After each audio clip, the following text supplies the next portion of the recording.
everyone, my name is Jaybird, and welcome to Fare Thee Well. This is a visual novel, a kinetic visual novel, so I don't have to make any choices whatsoever, which I really love because sometimes some decisions are just too hard to make.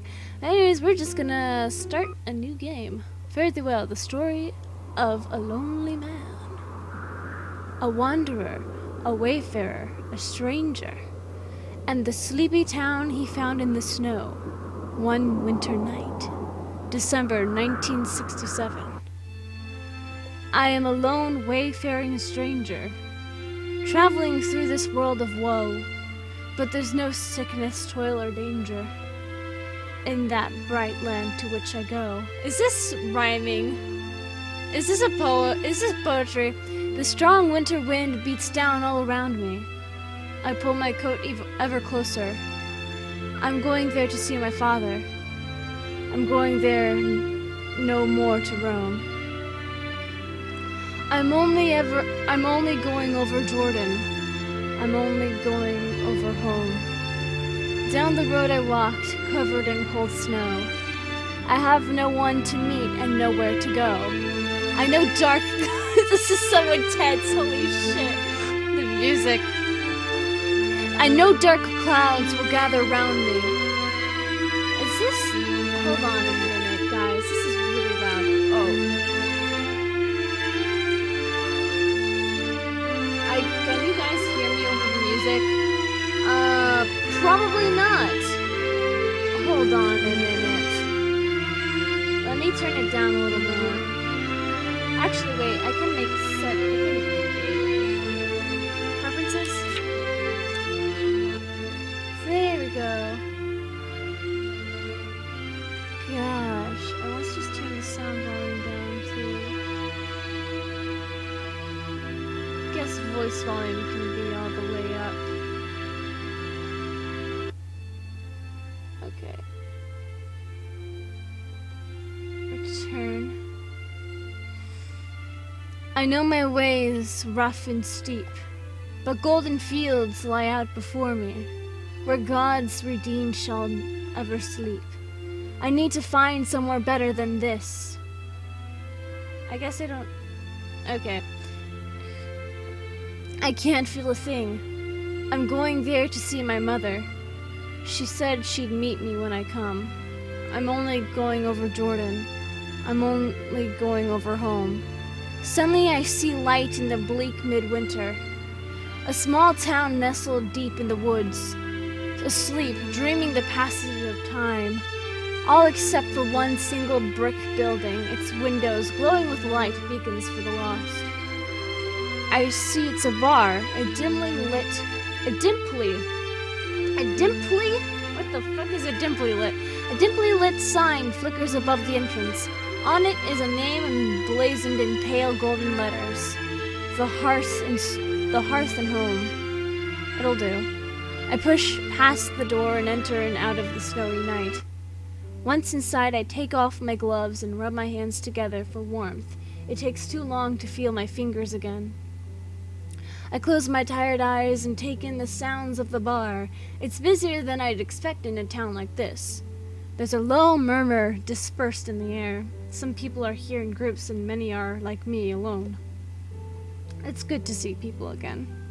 I slip my gloves into my coat and take a seat. A bartender spots me from behind a row of drying glasses and approaches. He's a tiny little man. Look at the tiny little man. Look at the tiny little man. Although I guess it does make sense because I hate it in games where like the background is clearly like, you know, it's right there. Actually, you know what? No, I hate this too. The guy should be bigger, you know. He needs to fit in with the scenery, you know, but he's just a tiny little man. He's a tiny little man. He's a tiny little man. Evening. A beer, please. I only order it so I can stay. The bartender fills a glass from the tap. Traveling through? He places the drink in front of me. The liquid in the glass shines like oil under the pale, mellow lights of the bar. Yeah, I drink it all at once. It brings some fire back into my blood. Can't say I know what business brought you here. How do you know I'm not traveling for pleasure? Pleasure doesn't come this far north this time of year. I smirk. Maybe I got lost. Maybe you did. Takes my glass and steps away. I take a glance out the window while he's gone. The night is black and thick with snow. I should stay a while longer. It won't let up soon. Sutter, Maine. Population a little over 2,000. I was able to make out the sign off the highway exit before the storm got too bad. Originally, I'd meant to make it all the way to the other side. Hitchhiking got harder after sunset. When it got too cold to be outside, I headed off the road to the nearest place I could find. This place wasn't too bad, reminded me of simpler times. I'll stay here for the night, not that I have a choice. It feels nice just to sit for a change. Sometimes you move so much you feel like you're not the one moving anymore. Like you're drifting. Sometimes, though, it's fine, when I can just stop and let things pass me by. After a while, I notice a change in the air. The curtain of small talk lowers into silence. The clinking of plates and glasses melts away. A small crowd begins to form in one corner of the bar. I walk over to get a look at what's going on and watch as someone gets up onto a small unlit stage. It's a girl. A girl in a green dress is about to sing. The girl gazes with her deep brown eyes at the expectant faces all around her. Do I get to sing for her? A hush falls over the crowd as she leans into the microphone. Her face betrays not a single emotion but pure wonder. It's almost as if she's somewhere else, remembering better times, preparing to sing to herself in a world that stood still, hanging off her every word.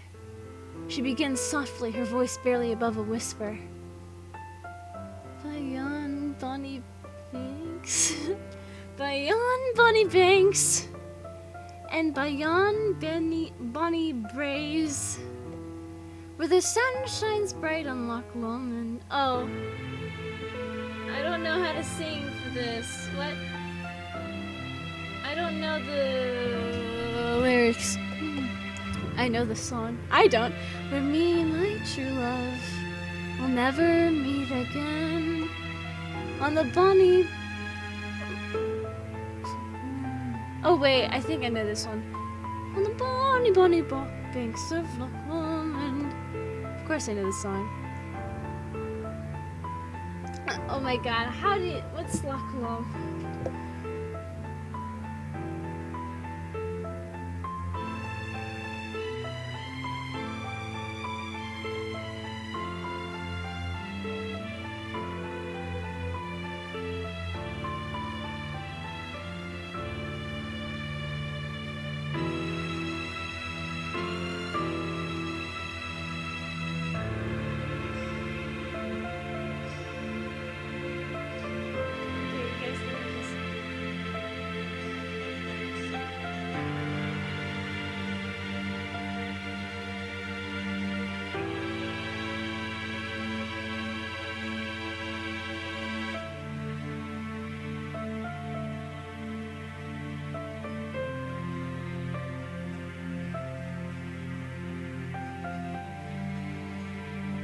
Okay.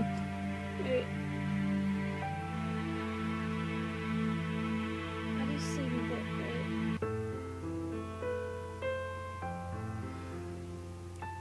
right?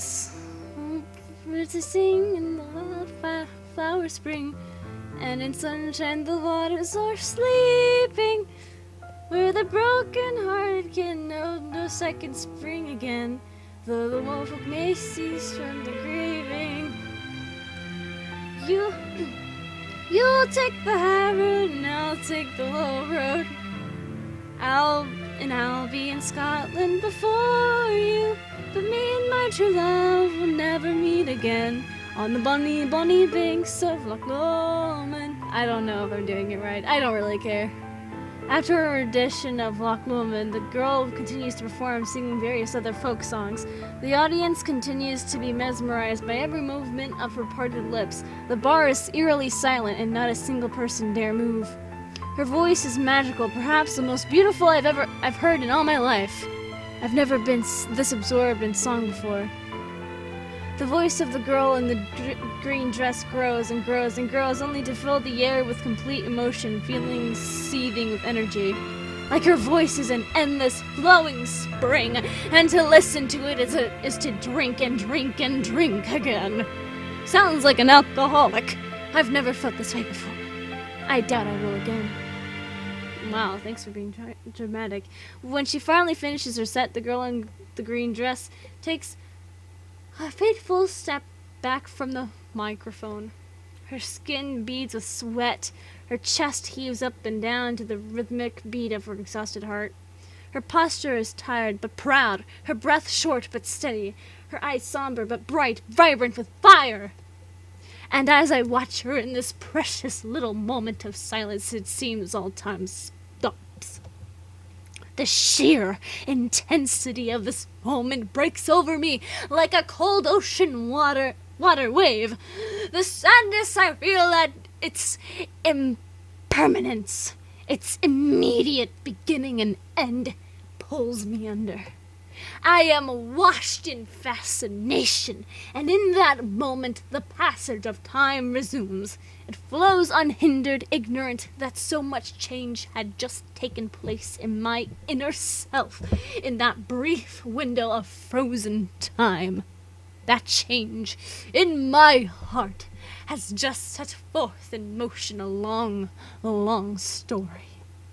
One that will not end for a very long time.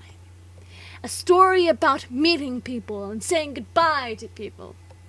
A story about arrivals and departures. A story about time. I sit alone for a while, taking this all in. Do you guys like me dramatically reading that? I do.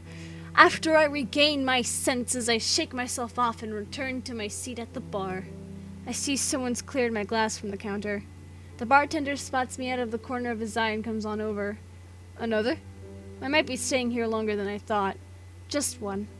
The man fulfills my request, pouring another glassful of the amber drink and placing it down before me. He takes a look around the bar as he wipes some washed plates. The sink isn't too far from my seat, and he can talk to me while he works. Busy night tonight. Busier than usual? Much. So even this counts as much busier than usual. This must be a smaller town than I had originally thought. The girl helps? The bartender nods knowingly. Oh, the girl helps. Is she a real singer? I suppose any singer's a real one, but no, she's not a professional. We could never afford someone like that. Then what is she? She's young, about your age. About my age. One of those student types. A student, all the way out here? The bartender doesn't seem to take offense on my jab at his hometown. Don't know. She's been in town about a month now. Stays in the motel across the bridge. Usually we don't have music, but she's willing to work for cheap. She's good. She's affordable. I take a sip of my beer. From the bartender's description, the girl in the green dress seems interesting. I'd like to talk to her if I can. You let people talk to her after her sets? He seems incredibly unsurprised. No, but you seem like a nice enough guy, so go ahead. I'll warn you though, no one's lasted long in a conversation with her. I take a bigger sip and cock my head. Why's that? Seems to be she's an ice queen. She's polite enough, just doesn't say very much. Doesn't want to open up to anyone about anything, that kind of girl. What, a bar singer who's too shy to talk to people? In the flesh. All of the thoughts that crossed my mind while she was on stage, I didn't once imagine her to be shy. It must take a lot of courage to get up there and sing, so she's brave on the outside, but what's on the inside? Organs. What makes her shy? Organs. There must be... Oh, I'm saying it wrong. Organs. Oh, organs. There must be something hidden in all this. I'm far too interested to back out now. I finish off my drink to the last drop. I think I'll take my chances. You tread a dangerous path. Then he nodded at something behind me. There she is now. Go ahead before she leaves. Take out some money and tuck it under my glass as payment and stand up from my seat. Your sacrifice will be remembered throughout all northern Maine. Out of the darkness in the crowd, I spot the girl in the green dress making her way toward the door. She's tugging the sides of her coat tight around her, like she's trying to make herself look as small as she can. I wave her over before she can leave. She sees me and stares at me blankly while I approach her. She seems surprised. That's her. That's the girl. Oh my god. That's the girl. God, she's beautiful. I can't take my eyes off her. She's absolutely breathtaking. Oh yeah, all that, man. All that. She's so goddamn beautiful. But she's not saying a word. You're not going to want to leave for a while. There's a big snowstorm raging outside. Alright, thank you. Off to a bad start. Actually, I was wondering if I could talk with you for a minute. It can only get worse from here. The girl in the green dress takes a moment to digest all this. Then she raises her eyebrows like she's confused but doesn't want to admit it. What do you want to talk about? Well, about things. It got worse from here. God, I've not done this in so long. The girl visibly recoils. I think she's trying to hold back laughter. I shake my head and smile. Time to try again. Here, what I meant is this. I listened to you sing up on the stage. You have a really pretty voice, and I'd like to talk to you about your singing. If you'll have me, that is. I think I did better this time. I think. The girl stares at me for a little while longer. I'm helpless to gauge how her reaction will be. Then, of all things, she smiles. No one's ever asked me about my singing before. Success. I'm honored to break tradition. The girl lets out a small snicker. She lets go of the sides of her coat and rests her hands meekly at her sides. Hi. I'm Emmeline. Oh, there's another Emmeline! Emmeline! Good evening, Emmeline. Let me buy you a drink. I turn to be beside her and begin to lead her toward the bar. I haven't spoken to people like this in a long time. I wonder what's come over me. I'm finding it so easy, natural even. Like I'm acting out my own life, not observing it. Must be something in the air. You too good for now? Oh god. As much as I love being with my lady friend, I have things to do. So with that being said, if you guys enjoyed this— oh my god, wait. Oh my god, he's so tiny! Oh my god!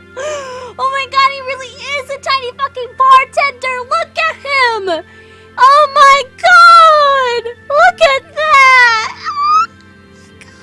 Oh my god. I'm so glad I caught that before I ended the episode. Holy shit, he's so fucking tiny. Wait. He goes— the top of his head goes right up to like her eyes or something. Or like maybe like right above her eyes. Holy shit.